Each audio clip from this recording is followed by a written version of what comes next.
मिलिए सलमान ढिल्लों से, जो अपने वफादार कुत्ते की वजह से सोशल मीडिया पर बेहद मकबूल है। इसके कुत्ते की एक्टिंग देखकर लोग हैरान रह जाते हैं। ये वफादार कुत्ता अपने मालिक के इशारों पर चलता है। कभी मालिक के लिए तकिया लेकर आता है तो कभी ये कुत्ता अपने मालिक के साथ ही मुजस्समा बनने की एक्टिंग करता है। इस वफादार कुत्ते की एक्टिंग देखकर खरीदारों ने मालिक को 1 करोड़ रुपए की ऑफर भी कर दी है। आइए जानते हैं कि इस मुनफरद कुत्ते को कैसे ट्रेनिंग दी गई है।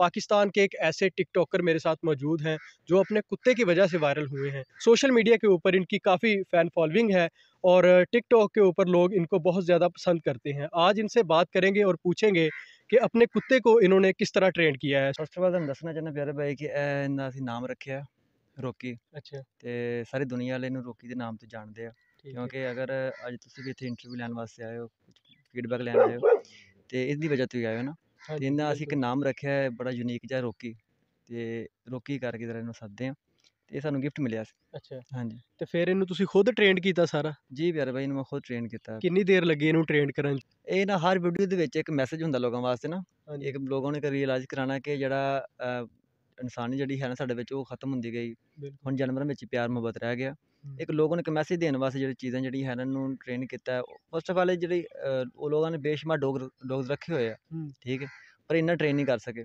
ਇੱਕ ਬੇਸਿਕਲੀ ਮੈਂ ਲੋਕਾਂ ਨੇ ਗੱਲ ਦੱਸਦਾ ਕਿ ਇੱਕ ਗੋਡ ਗਿਫਟਡ ਚੀਜ਼ ਹੁੰਦੀ ਹੈ ਕਿ ਜਿਹੜੇ ਜਾਨਵਰ ਹੁੰਦੇ ਨੇ ਨਾ ਉਹ ਮੇਰੇ ਨਾਲ ਜ਼ਿਆਦਾ ਅਟੈਚ ਹੈਗੇ ਨੇ ਬਨਿਸਬਤ ਇਨਸਾਨਾਂ ਤੋਂ ਅੱਛਾ। ਤੇ ਇਹਦੀ ਵਜ੍ਹਾ ਇਹ ਹੈ ਕਿ ਰੋਕੀ ਜਿਹੜਾ ਹੈ ਨਾ ਰੋਕੀ ਤੋਂ ਹਟ ਕੇ ਵੀ ਜਾਨਵਰ ਜਿਹੜੇ ਹੈ ਨਾ ਜਿੰਨੇ ਵੀ ਮਤਲਬ ਫੈਮਿਲੀ ਵਿੱਚ ਵੀ ਸਾਡੇ ਹਾਂ, ਜ਼ਾਹਰ ਅਗਰ ਉਹਨਾਂ ਨਾਲ ਪਿਆਰ ਕਰੋਗੇ ਤੇ ਹਾਂ ਉਹ ਜਨਾਬ ਤੁਹਾਡੇ ਇਹ ਨਾਲ ਹਰ ਉਹਨਾਂ ਦੀ ਬੰਦਾ ਅਟਰੈਕਸ਼ਨ ਹੋਏਗੀ। ਹਾਂਜੀ ਹਰ ਬੰਦਾ ਵੀ ਪਿਆਰ ਕਰਦਾ ਹੈ। ਹਾਂਜੀ। ਹਰ ਬੰਦਾ ਨਹੀਂ ਟ੍ਰੇਨ ਕਰ ਸਕਦਾ ਐਵੇਂ ਲੋਕਾਂ ਦੀ ਬੇਸ਼ੁਮਾਰ ਸ਼ੌਕ ਹੈ। ਟ੍ਰੇਨਰ ਤੁਹਾਨੂੰ ਪੁੱਛਦੇ ਤੇ ਹੋਣੇ ਯਾਰ, ਕੀ ਤੁਸੀਂ ਇਹਨੂੰ ਸੰਘਾਇਆ, ਕੀ ਖਵਾਇਆ ਕਿ ਇਹਨਾਂ ਦਾ ਤਾਬੇਦਾਰ ਹੋ ਗਿਆ ਤੁਹਾਡਾ? ਬੇਸਿਕਲੀ ਇਹ ਲਾਹੌਰ ਤੋਂ ਵੀ ਸਾਡੇ ਜਿਹੜੇ ਹੈ ਨਾ ਡੋਗਸ ਟ੍ਰੇਨਰ ਜਿਹੜੇ ਹੈ ਨੇ ਨਾ ਹੂੰ, ਉਹ ਵੀ ਇੱਥੇ ਆ ਚੁੱਕੇ ਆ। ਉਹਨਾਂ ਦਾ ਵੀ ਬੇਸਿਕ ਇਹ ਕੁਐਸਚਨ ਹੈਗਾ ਸੀ ਕਿ ਯਾਰ ਤੁਸੀਂ ਕਿਵੇਂ ਟ੍ਰੇਨ ਕੀਤਾ ਹੂੰ, ਤੇ ਬਸ ਇਹਨਾਂ ਨੂੰ ਇਹ ਕਿ ਜਿਹੜਾ ਹੈ ਨਾ ਇੱਕ ਅਟੈਚਮੈਂਟ ਵੀ ਹੁੰਦੀ ਹੈ ਇੱਕ ਬੰਦੇ ਦੀ ਵਿੱਚ ਆਪਣੀ ਇੱਕ ਗੱਲ ਹੁੰਦੀ ਹੈ ਜਿਹੜੇ ਜਾਨਵਰਾਂ ਨੂੰ ਨਜ਼ਰ ਆਉਂਦੀ। ਹੁਣ ਮੈਨੂੰ ਜਾਨਵਰਾਂ ਦੀ ਗੱਲਾਂ ਸਮਝ ਜਾਂਦੀਆਂ ਥੋੜ੍ਹੀ ਸਮਝ ਬਹੁਤੀਆਂ ਨਾ ਗਏ, ਹਾਂਜੀ। ਤੇ ਉਹਦੀ ਵਜ੍ਹਾ ਤੋਂ ਇੱਕ ਜ਼ਿਆਦਾ ਹੁੰਦਾ। ਇਹਦੀ ਏਜ ਕਿੰਨੀ ਹੋ ਚੁੱਕੀ ਹੈ?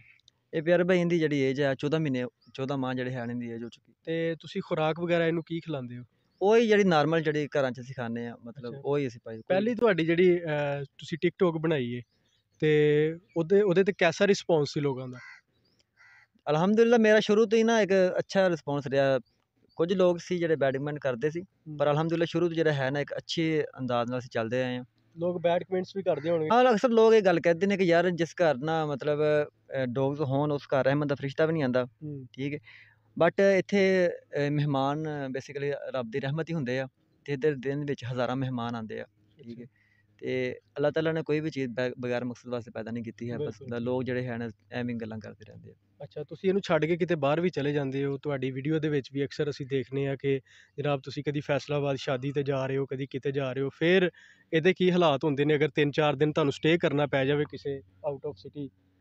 ਹੁੰਦਾ ਬੇਸਿਕਲੀ ਇਹਦਾ ਨਾ ਦਿਲ ਜਿਹਾ ਨਹੀਂ ਲੱਗਦਾ ਹੈ ਹੂੰ, ਠੀਕ ਹੈ ਕੋਈ ਕਿਉਂਕਿ ਜ਼ਿਆਦਾ ਮੇਰੀ ਫੈਮਿਲੀ ਵਿੱਚ ਮੇਰੀ ਅਟੈਚਮੈਂਟ ਹੈਗੀ ਜ਼ਿਆਦਾ ਅੱਛਾ, ਮੈਨੇ ਮੁਹੱਬਤ ਜ਼ਿਆਦਾ ਕਰਦਾ ਤੇ ਹੁੰਦੀ ਹੈ ਪ੍ਰੋਬਲਮ ਪਰ ਹੁਣ ਨਾ ਇਹਨੂੰ ਐਵੇਂ ਦਾ ਮਤਲਬ ਟ੍ਰੇਨ ਕਰ ਛੱਡਿਆ ਕਿ ਘਰੋਂ ਵੀ ਜਿਹੜਾ ਹੈ ਨਾ ਮਤਲਬ ਘਰ ਦੇ ਕੋਲ ਹਰ ਚੀਜ਼ ਖਾ ਲੈਂਦਾ ਜ਼ਿਆਦਾ ਨਹੀਂ ਹੁੰਦਾ।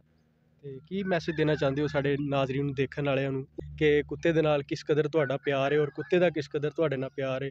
ਵਫਾ ਦੀ ਇੱਕ ਮਿਸਾਲ ਹੈ, ਕੀ ਕਹਿਣਾ ਚਾਹੋਗੇ? ਮੈਂ ਬੇਸਿਕਲੀ ਹਰ ਮੇਰਾ ਇੱਕ ਵੀਡੀਓ ਵਿੱਚ ਇੱਕ ਮੈਸੇਜ ਪੈਗਾਮ ਹੁੰਦਾ ਲੋਕਾਂ ਵਾਸਤੇ ਤੇ ਮੈਂ ਇਹੀ ਕਹਿਣਾ ਚਾਹੁੰਦਾ ਕਿ ਲੋਕ ਅਕਸਰ ਟ੍ਰੇਨ ਕਰਦੇ ਨੇ ਆਪਣੇ ਡੋਗਸ ਨੂੰ ਆਪਣੇ ਜਾਨਵਰਾਂ ਨੂੰ ਮੁਰਗਿਆਂ ਨੂੰ ਉਹਨਾਂ ਨੂੰ ਅੱਛੀਆਂ ਖੁਰਾਕਾਂ ਖਵਾਉਂਦੇ ਆ ਆਪਸ 'ਚ ਲੜਾਉਂਦੇ ਆ ਹੂੰ, ਲੜਾ ਕੇ ਉਹਨਾਂ ਦਾ ਖੂਨ ਕਢਵਾਉਂਦੇ ਆ ਠੀਕ ਹੈ ਤੇ ਉਹਨਾਂ ਨੂੰ ਮਰਵਾਉਂਦੇ ਆ ਤੇ ਜਦੋਂ ਬਾਅਦ 'ਚ ਮਸਲਾ ਬਣ ਜਾਵੇ ਬਾਹਰ ਲੋਕ ਆਪਸ 'ਚ ਲੜਨ ਲੱਗ ਪੈਂਦੇ ਆ। ਮੈਂ ਇਨਸਾਨਾਂ ਨੂੰ ਇਹ ਕਹਾਂਗਾ ਕਿ ਯਾਰ ਅਸੀਂ ਇਹ ਡੋਗਸ ਜਿਹੜੇ ਜਾਨਵਰ ਐਨੀਮਲਸ ਹਨ ਮੁਹੱਬਤ ਲਈ ਬਣੇ ਤਕਲੀਫ ਇਹਨਾਂ ਨੂੰ ਵੀ ਹੁੰਦੀ ਹੈ ਜਜ਼ਬਾਤ ਇਹਨਾਂ ਦੇ ਵੀ ਹੈ ਨੇ ਤੇ ਇਹਨਾਂ ਨੂੰ ਤੁਸੀਂ ਇਹਨਾਂ ਵਿੱਚ ਆਪਸ 'ਚ ਨਫ਼ਰਤ ਪੈਦਾ ਨਾ ਕਰੋ ਕਿਉਂਕਿ ਇਨਸਾਨ ਜਿਹੜਾ ਹੈ ਉਹ ਕੋਸ਼ਿਸ਼ ਕਰਦਾ ਹੈ ਕਿ ਆਪਸ 'ਚ ਨਫ਼ਰਤ ਪੈਦਾ ਕਰਾਉਣ ਦੀ ਤੇ ਇਹਨਾਂ ਨੂੰ ਰਿਕੁਐਸਟ ਇਹ ਹੈ ਕਿ ਪਿਆਰੇ ਭਾਈ ਤੁਸੀਂ ਜਿਹੜਾ ਹੈ ਨਾ ਆਪਸ 'ਚ ਵੀ ਪਿਆਰ ਕਰੋ ਤੇ ਐਨੀਮਲਸ ਨੂੰ ਆਪਸ 'ਚ ਨਾ ਲੜਾਓ। ਇਹਨਾਂ ਦੀ ਫੀਲਿੰਗ ਹੈ ਦਰਦ ਇਹਨਾਂ ਨੂੰ ਵੀ ਹੁੰਦਾ ਕਾਈਂਡਲੀ ਇਹ ਮੈਸੇਜ ਹੈਗਾ ਮੇਰੇ ਲੋਕਾਂ